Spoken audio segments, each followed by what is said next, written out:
Good afternoon. It's Nicola from Rewiring Your Behaviors. And today we're going to look at Mark Savickas, a psychologist from the United States who's known for life design and career adaptability. What he did was integrate theories and practice from other areas and changes his approach or adapt an approach to career counseling to become a career construction interview. Namely, he would encourage the coachee, the person who is being counseled, person who is being interviewed, to think about memories from early childhood and part of their lives up to date, which was particularly looking at influences from different aspects of media, so books, films, social experiences, study and travel overseas, which then leads to life themes, which is really interesting. There's also been some dissatisfaction with the perspectives on career development arising from psychology and constructivism, which is because psychological approaches and often the recommendations to learn career management skills seem to place all the responsibility for coping with economic change on individuals, and they don't include the employers, the social institutions, and of course governments, federal or local government in our instance. There is a study done by Hamad in 2016, specifically sampling national employees from both genders and looking at two specific sources: final year university students and banking professionals. And banking professionals is a very interesting one because there's been so much change with that in the last 50 plus years. And also very interesting to note that Abu Dhabi Commercial Bank is probably the oldest bank currently in existence with its same name at this point in time. Banking sector is of particular significance as this was an area that nationals had not been entering for challenges related to Sharia compliance, religious beliefs and culture. And once Sharia compliant banking came in to the forefront, this removed a hurdle and allowed more self-scripting rather than family pressure on career direction and choices.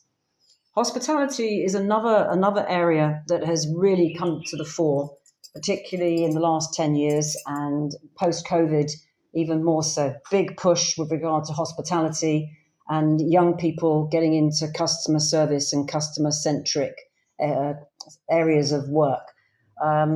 Internal customer service and external customer service being extremely important. Then aviation, pilots, and even cabin crew, but pilots specifically, male and female. So it's very interesting to see how Etihad started taking Emiratis as country managers in different countries. So people actually moving out of home, not just for study, but actually for work as well.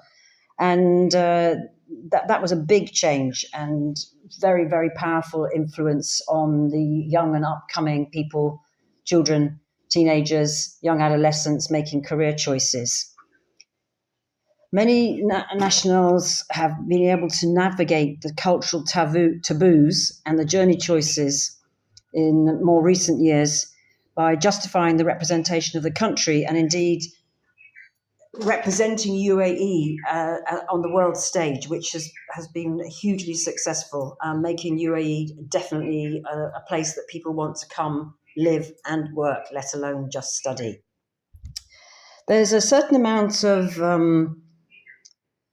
influence over the last, particularly 4 years, with regards to e-learning, self-directed, managed timelines, and e-learning with self-managed or online classes or a hybrid affair with regards to self-study, attending lectures, lessons, sessions by yourself or at timed intervals, and self-directing, self-controlling, self-motivating studies in order to achieve qualifications that are recognized. So Hamdan bin Mohammed Smart University, 2002, in the Emirate of Dubai, has taken a very proactive role and a very well-placed, experienced and knowledgeable in the matter of online learning. Another aspect which has been very important has been public policy implementation, plus the Emiratization and impact on schools in the first instance, which has also been quite interesting to see over the COVID-19 period and how important it is to have visionary leaders and, most of all, versatile people who can adapt to new scenarios before us.